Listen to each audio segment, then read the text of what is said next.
Today is December 14th, 2018. I am interviewing Glen Osberg at Norwalk Community College in Norwalk, Connecticut. The interviewer is Caleb Pittman, working with Central Connecticut State University.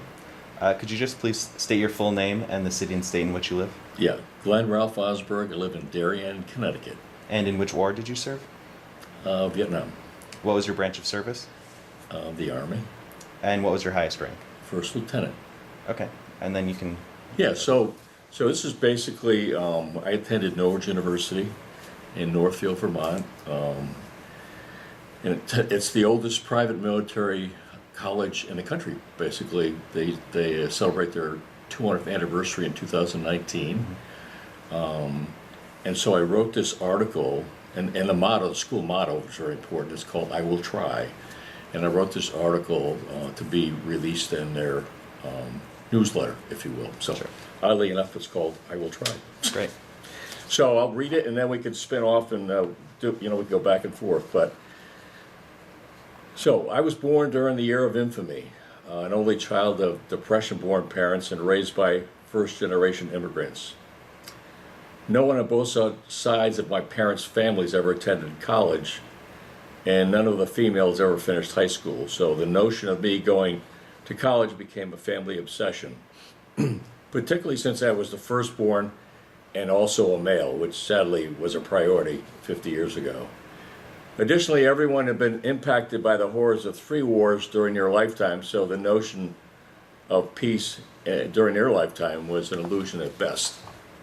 So going to college and serving my country became a very clear objective for me before, believe it or not, I was 10 years old. As it turned out, I was a good student, and I was accepted to a number of colleges in the Northeast.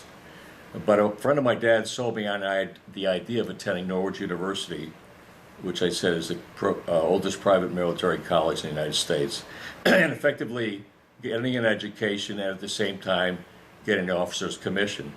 In other words, be proactive on how I was going to serve my country during the era. Remember, we're talking about the era of the draft. Sure. So when my parents dropped me off for freshman orientation, I basically had no clue what I was in for. The first year was identical to how the plebes were treated at West Point. And by the time Christmas rolled around, 30% of my class were gone, basically. And back then, hazing was an accepted process. And we double timed, i.e. ran everywhere, with our 9.5-pound M1 rifles, which really dates me. Did thousands of push-ups, 8 square meals where you sit in the front inch of your chair. Sleep deprivation was the norm. And one of my favorites was bracing, where you basically threw your back against the wall, plaster walls in those days, to see how much plaster you could break or destroy whenever an upperclassman appeared. So in short, they were basically trying to break you. Sure. I remember going home for the first time at Thanksgiving, and my mother didn't recognize her little boy. I lost 25 pounds on an already slim frame, and as they say, literally, scared dogs don't eat, and what doesn't kill you makes you stronger. So in short, I grew up in those first 6 months. So I graduated on time with a BA in government and a commission as a 2nd lieutenant in the United States Army, and began my active duty in 1965 when McNamara and Johnson were secretly deploying thousands of our troops to Vietnam. My first assignment after Officers Basic at Fort Knox, Kentucky, was as a platoon tank commander in Fort Irwin, California, which is now the U.S. Army's Desert Training Center, where I was responsible for 19 enlistees and non-commissioned officers and over $1 million worth of equipment, and that was in 1964 dollars. I finally remember those 120-degree days, but no less so than my pregnant wife, and every weekend we couldn't head for the coast fast enough. On one occasion, we were returning back late on a Sunday night and were stopped by the MPs and advised that our tank battalion was on high alert and to prepare for the Watts riots in Los Angeles. So as one of the junior officers, I was responsible for marksmanship and bayonet training. As it turned out, we never did go to Watts, but our battalion was part of the 4th Infantry Division. I'll give you a copy of this, by the way. Sure. In Fort Lewis, Washington, and they deployed to Vietnam in August of '66. Fortunately, I had less than a year left, so I didn't have to go.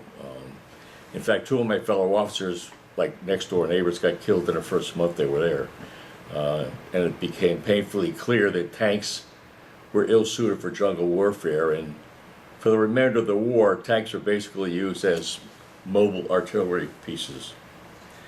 Fortunately, I had less than a year left, and as we call it, I was short, and I was given a choice of staying there at Fort Irwin or being reassigned to Fort Benning, Georgia to become an instructor in the 3rd Army Infantry School. This was basically a no-brainer. So with our 8-week-old daughter, we drove 1,000 miles to Columbus, Georgia, and had occasion to live off-post and soak up the Southern culture, which at that time was very segregated and an eye-opener for a Connecticut native. So for 5 days a week, I taught 1,000 draftees marksmanship training. So talk about effective presentation in a hostile environment. I didn't appreciate it at the time, but again, all this on-the-job leadership and management experience by the time I was 25 years old. At the beginning of 1967, I was offered the opportunity to become an infantry captain if I would sign up for 2 more years and short, get deployed to Vietnam. By that time, I realized that a career in the military was not my life's ambition, so I dusted off my resume. I answered an ad in the New York Times for a recruiter with the IBM Corporation in Poughkeepsie, New York. So I basically made a cold call. I flew to the Big Apple, spent the day being interviewed and tested, and as luck would have it, my last interview was with the site general manager, who also happened to be a Korean War vet. And we hit it off immediately, and by the time I landed back in Georgia, I had a job offer. So I subsequently spent 44 years with IBM, which is basically a dinosaur in today's vernacular, in various management and leadership positions. And I basically attribute a great deal of that success to my early military experience. So as I said, my college motto is, I will try, and for me that's been my guiding principle. So this is an article I wrote, as I said, we just had our 55th anniversary at Norwich, and I wrote it for basically the school newspaper. So Okay. That's a little background. Sure. Yeah. So did you go to like an official boot camp, or was your whole college experience sort of the boot No, camp? so basically Norwich, as I said, was a private military college, so you basically start ROTC the day you got there. Yeah. So 2 years basic ROTC, and then you have to pass a series of tests, physical, mental tests to go to advanced ROTC your last 2 years. Mm-hmm. Your junior year, you go to summer camp, went to Fort Knox as an armor officer. And then once I graduated in May of '63, I got my degree plus my commission. Okay. And then I went to graduate school, and then after that, I went to Fort Knox and started my career basically as March of '65. In 2 years, I got out in March of '67. So, Okay. yeah. Do you remember any of your instructors from Norwich? Yeah, some of them. I mean, a lot of the Norwich instructors were regular Army, so they were a career. So basically, the whole structure was that the students, the Corps cadets, really managed the school. Okay. In other words, there was just like West Point. So, it was, but on top of that, as far as guidance in terms of direction and how to do what and so forth, it was all regular Army officers who are still on active duty, and they basically they enforced the discipline. They did a lot of things that basically got you in line. So yeah, I remember several of them, a guy named Aubrey and Hicks, and they were tough. I mean, these are regular Army guys that they wanted to get you ready for what you're going to do when you get out. So. Yeah. So I do remember them. So how did you... Not fondly a lot of times, but because they did a lot of push-ups. Yeah. What are some of the things you did to get through all that tough times?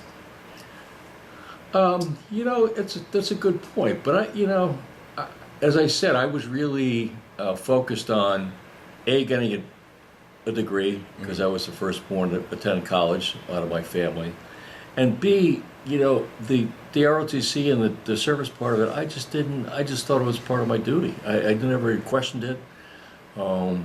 I was trying to be, as I said earlier in this little article, proactive in that I didn't want to be, it was era of the draft. I didn't want to be, pounding pebbles. I wanted to do something and get, and in my case was tanks, and do something to be proactive about what I was going to do over the next 2 years. So that was basically my direction. Yeah. Sure.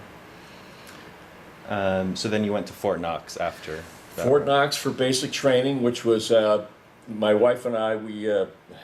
She was just pregnant at the time, so that was another little wrinkle. But so that was 8 weeks there, and which is almost a repetition of what we did in my junior year summer camp. Yeah.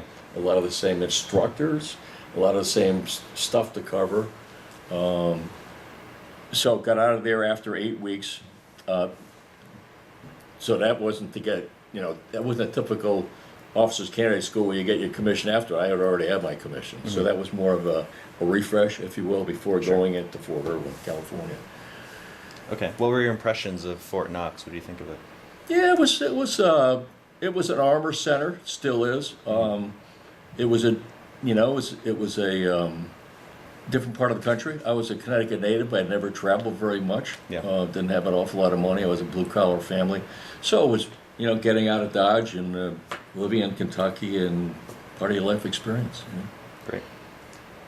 So then you went to Fort Irwin, California. Right, and that was kind of funny because, we got orders, the two of us, and my wife's pregnant and no kids. We just gotten married. I got out of graduate school. So I looked on my orders and it said California. I went, California, beaches, sun, and all of a sudden we looked and said Fort Irwin, and we looked it up on a map. It's in a Mojave Desert, number one. It's the size of Rhode Island. It's just it's the biggest installation in the United States.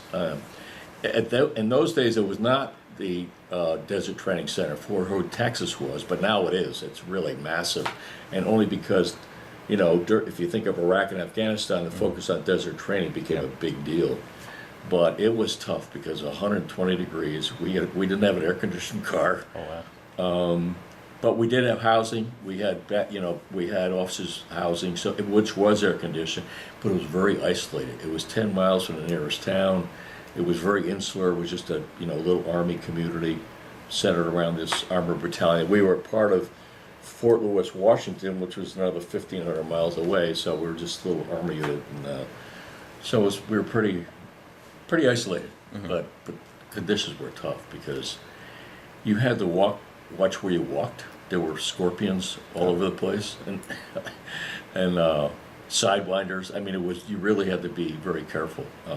And the temperature would range from 120, 125 degrees during the day to 80 degrees at night. It would drop 40 to 50 degrees, and it would start all over again. So desert living is not, and that was real. It's not like the high desert, in Phoenix, or it was the real hardcore. So when you hear those weather forecasts during the summer and they say Needles, California, 120, that's where we were. So. Okay, yeah. So what are some things you did to entertain yourselves there? Well, I was very active with, I was a young lieutenant on the block, so I got to lead the physical training in the morning. At 5, we would actually get up at 5 to do our physical training and be done by 6, and just tell guys, we'll check with you later on this afternoon because it gets so hot. They couldn't stay outside in the motor pool, so they would go work out. So the things we did to keep busy, I basically coached a flag football team, a basketball team. I played on both of them.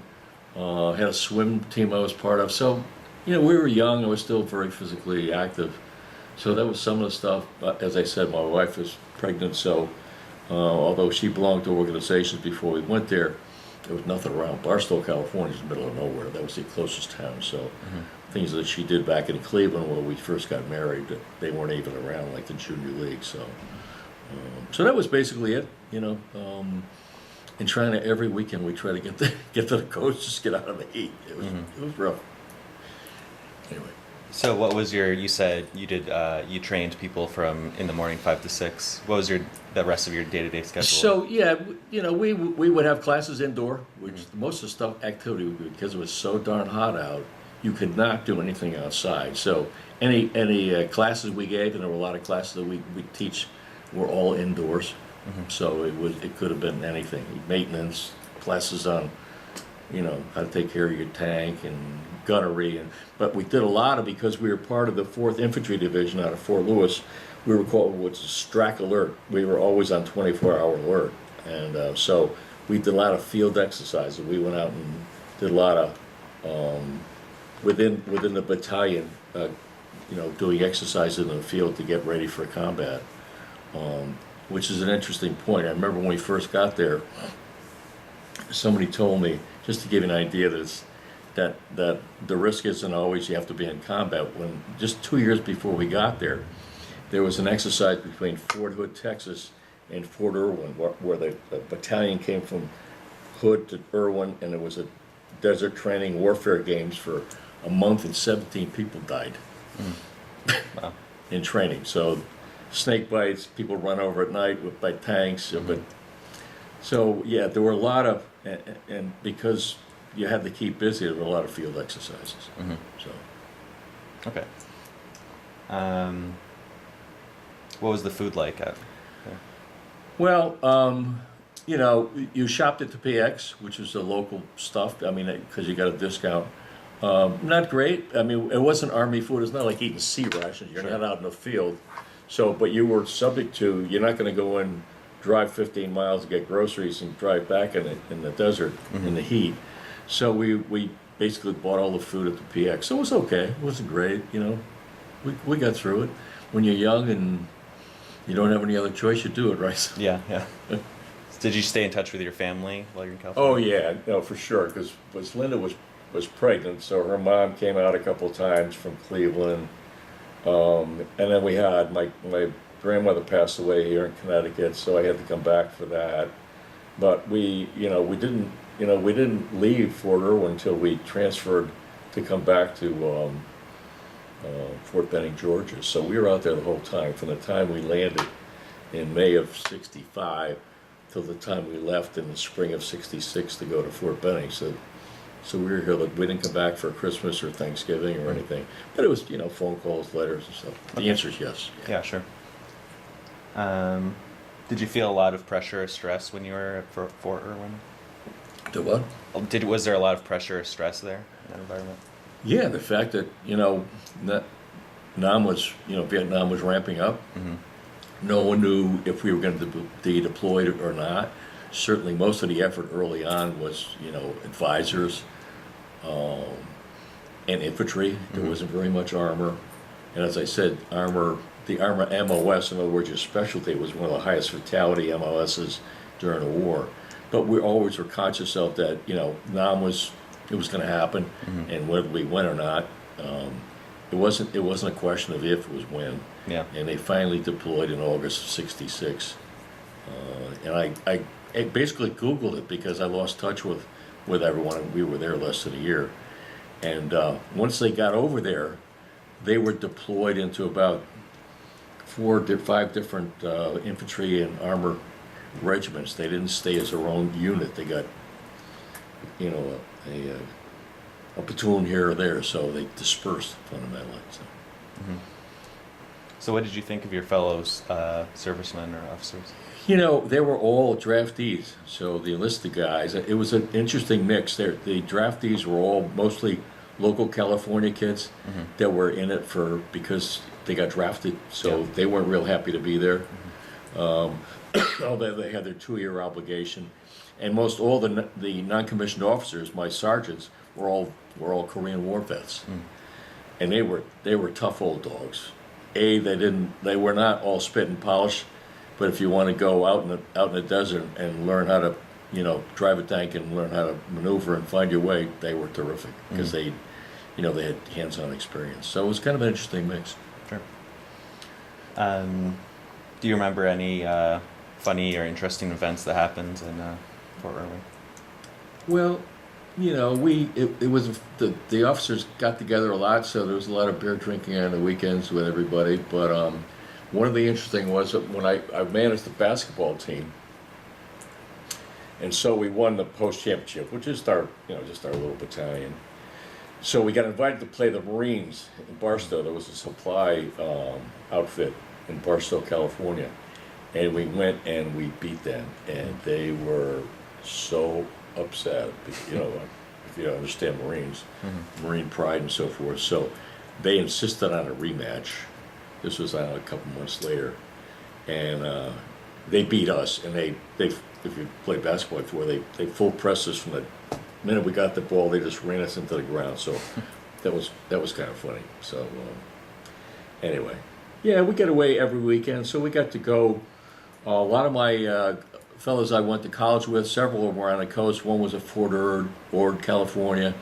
One was at the Presidio, the good duty places along the coast. So we get up and go there on the weekends, go to San Diego. So, you know, we managed to take advantage of the fact we're in California. We had never been in California before. So that was fun. I mean, we're young, you know, just not much money, but, you know, a lot of energy and curiosity. So Great. Did you keep a journal?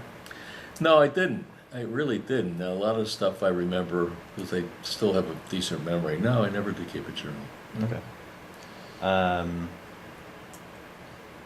Were there any USO shows there? No, Entertainers? no, we didn't get many visitors. Yeah, because you know it wasn't.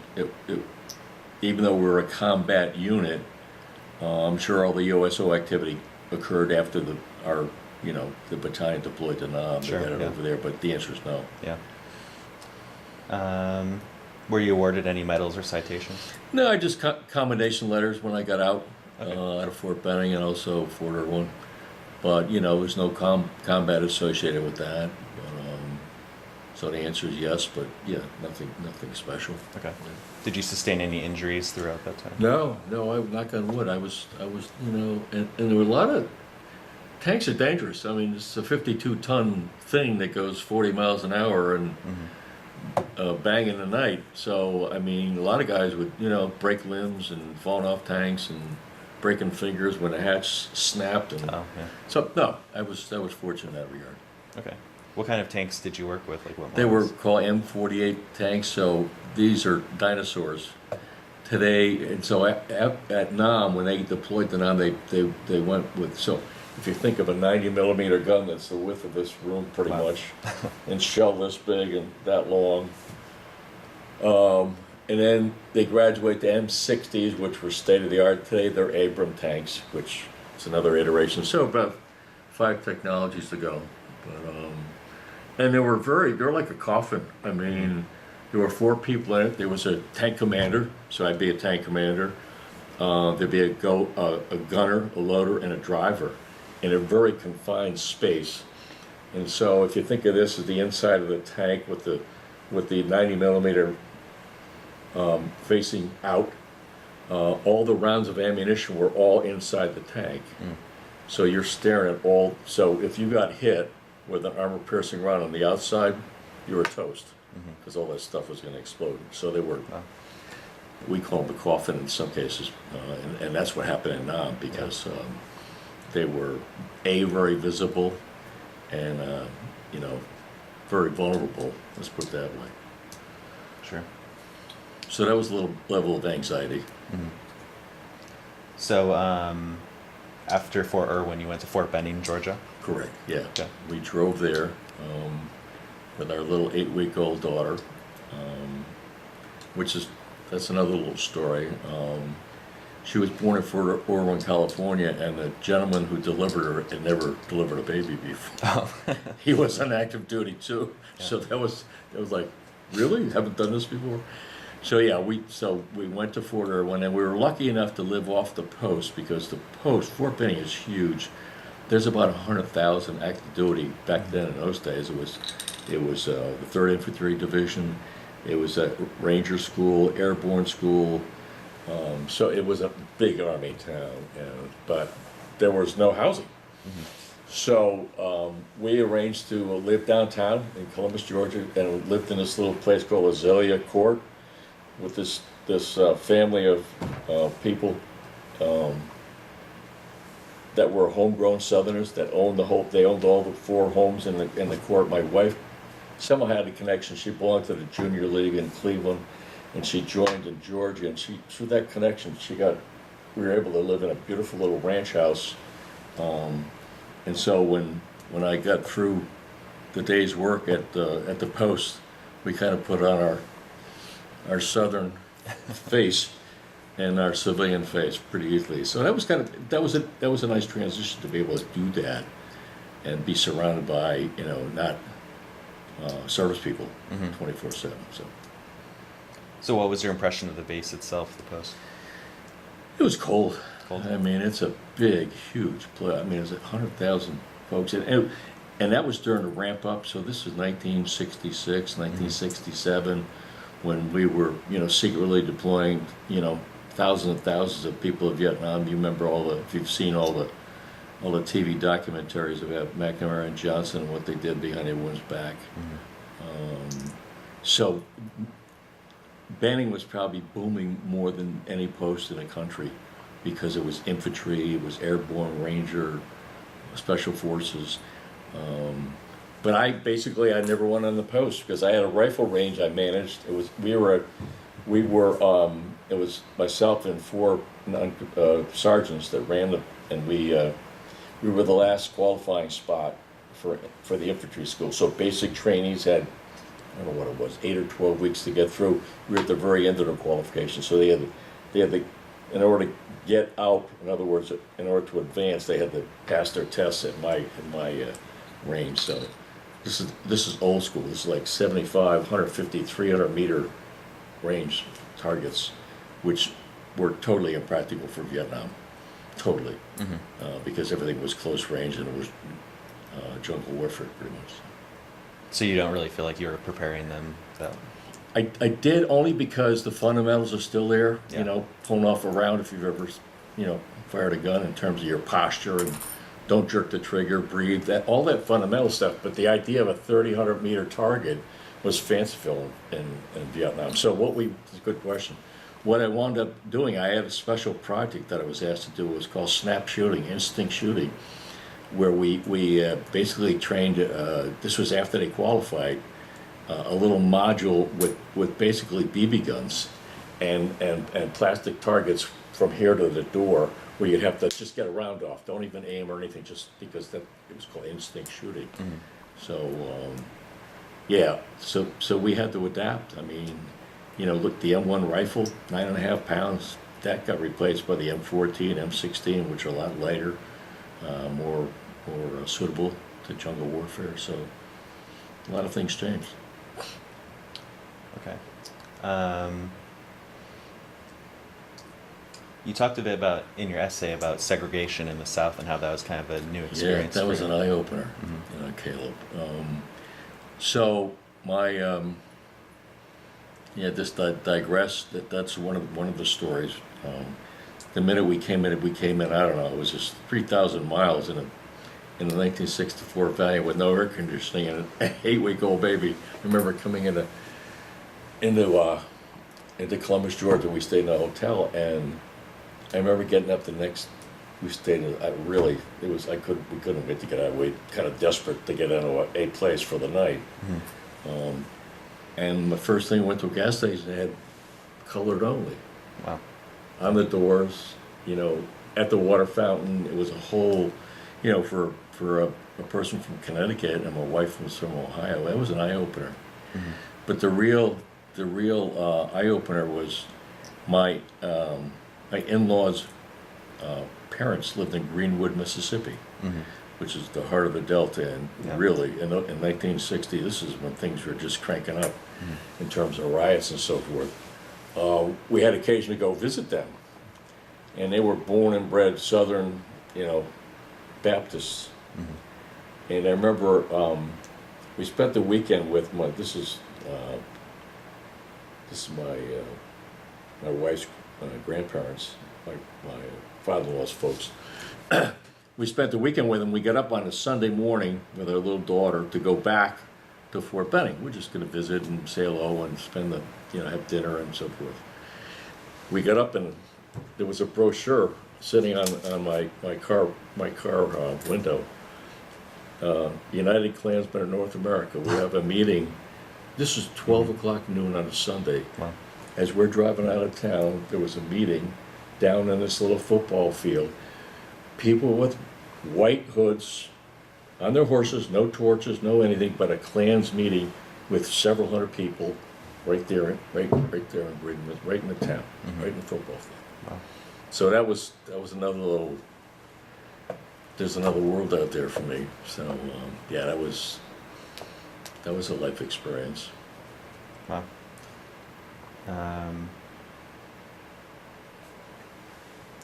So where were you were in Fort Benning when your service ended? What was that? What was your last day like? It was fun. I had a nice experience there. I had of course, I had MOS is basically your specialty. So I was a combat platoon leader, armor. So I had an armor MOS, right? Mm-hmm. But the real nugget was, and I also had an infantry MOS because I was an infantry instructor, and so I was offered to become a captain in 6 months if I enlisted for another 2 years. Well, I knew where I was going to be headed. I was going to head to Vietnam, and I said, "Thank you very much." I did my 2 years active duty.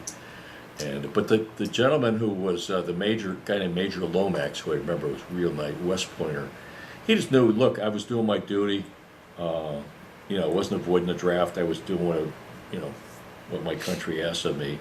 I was not making a career. He knew that, and so he was good about just the way he treated me. He knew that do your job, and he was terrific. So he helped me in a transition a little bit, so that was kind of cool. But I always knew I was 2 years, I was going to be out. But then I got out. I got this job at IBM, which I talked about in the article, in Poughkeepsie. And here I am. I've got 2 children at the time. So we had one in, one on the way. So I'm working for IBM. I'm a recruiter. I still had my 2 years active duty, and I've got 4 years in reserve.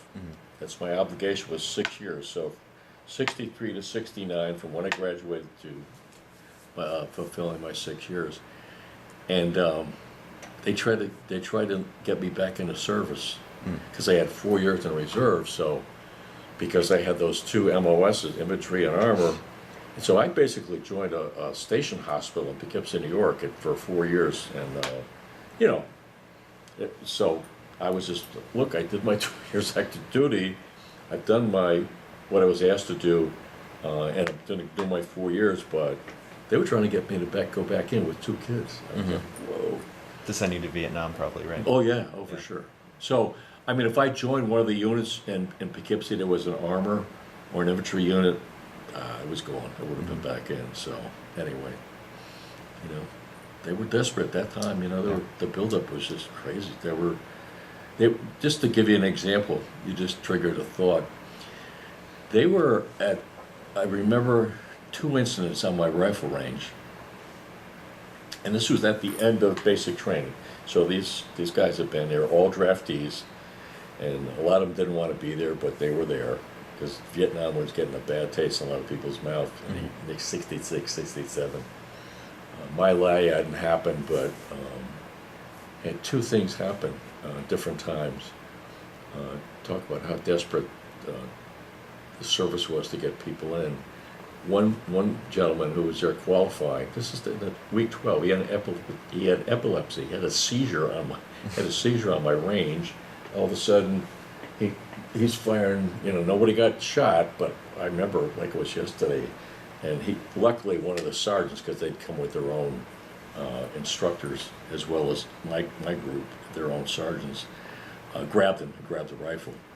So that was one instance. How did he get that far with epilepsy? He should have been 4F. And then another one, a gentleman was having trouble qualifying. And we found out he had a glass eye. Oh, wow. I mean, he shouldn't have been in combat either. He should have been, hitting a typewriter, doing something administrative, not in a combat unit. So there was a lot of that was going on because they were desperate for bodies. So. Did you make any close friendships? Yeah, I did. And the close friendships I had, oddly enough, were guys that, two guys at Benning that graduated from Norwich a year after me in 1964. And so they lived on the post with us, and so we became fast friends during that year. I've kept in touch a little bit. They live in Connecticut now. But my big friendships have been with the guys that I went through Norwich with. They're about, to this day, in fact, last Friday I went to Boston to have lunch with 15 of our I mean, we graduated with 176 officers. Roughly half of them aren't here anymore. Mm-hmm. So we're down to 80. But there's a core of our guys that went through this whole hazing, this whole experience. They all got the commission. They all went to Korea, Germany, Vietnam, or stateside. And we go to our Christmas luncheon in Boston. We go to hockey games. We go to our reunions. We go to people's weddings, funerals. So those are really, I'll say, my core friends were all the guys that I graduated from college with. Okay. Who all got the commission together. Yeah. So you kept in touch for a long time? Oh, big time. Yeah, fast friends. I'm going to spend March in Florida with one of my best friends who's a retired full colonel. Sure. He's retired. So yeah, that's really, if I look at the 2 years active duty, the contacts are really the ones I made during my 4 years of college. So did you join any veterans organizations too? That's interesting. I didn't, after 6 years, 2 active, 4 reserves, I did my duty, and so I didn't right away. But here at the college, only because I retired in 2011, excuse me. So I've got time on my hands. So a year and a half ago, I started an organization here at Norwalk Community College. It's part of Lifetime Learners, which is adult education. So we've got a group of 35 vets that I head up, and we do various activities.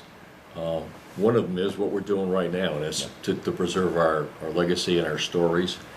We go on trips, Coast Guard Academy, submarine base, et cetera, and we're very active with the NCC, the younger, not the old dogs like myself, but the younger Iraqi, Afghanistan vets, and there's about 60 of them that are in the college itself, not the adult education side of it. And we do quite a few things together. We just had a panel discussion on veterans issues as part of the Veterans Day celebration here at the college that I chaired and moderated. They were part of that panel. We've done a Pets for Vets, which is an organization out of Ridgefield, Connecticut, that matches veterans in trouble with PTSD, for example, with rescue animals, cats and dogs. And so we had them speak, and we paired up with the NCC Veterans Organization. So yeah, the answer is, for years I wasn't, and now I am, and I'm very involved. So Great. yeah. So overall, how do you think your service and experiences affected your life as a whole? Well, it's affected, as I said when I read that little article. It's affected me big time, because it basically, you don't think of it, at the time, you're 22, I was 25. By the time I was 25, I had been leading, as I said, 20 people. I had all this equipment, responsibility. I've been standing up and making presentations twice a day in front of 300 or 400 people. So it was that whole I'll say management leadership experience during those 2 years, plus my 4 years at Norwich, obviously, that basically shaped what I did for IBM. I was in management leadership positions for most of my career. So the answer is big time. Okay. Was there anything else you wanted to add that we haven't covered in this interview? I think we covered a lot of it. I'm going over. So I got asked as part of this organization. I got asked to speak at the Norwalk Senior Center. Yeah. One of my committee guys said, "Glenn, you want to talk about which I just talked about with you over the last 45 minutes or so, about your service experience. She said, there'll be about 15 people there, just, Veterans Day celebration. This was a few weeks ago. I said, sure. So I get there, there's the mayor of Norwalk precedes me. There's 180 people. There's a senior serendipity singers. So I basically gave a presentation, and I covered basically that article I read. Then one of the things I wanted to give them was, because we're all seniors, Yeah. and this is almost all of them are veterans or family members of veterans. What can you do to help veterans? Because I think that's very fundamental. Now, I have my little committee, and I think I do my share now. But, one thing seniors have on their, is they have time. A lot of them don't have the money, but they have time. So can you go volunteer your time to help something? Because I've done several things.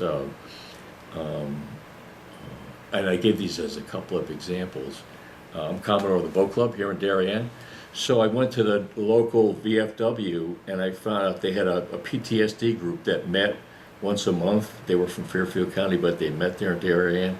So I got them to spend a day on Long Island Sound with some of my boat club members. We took them out on the Sound to fish.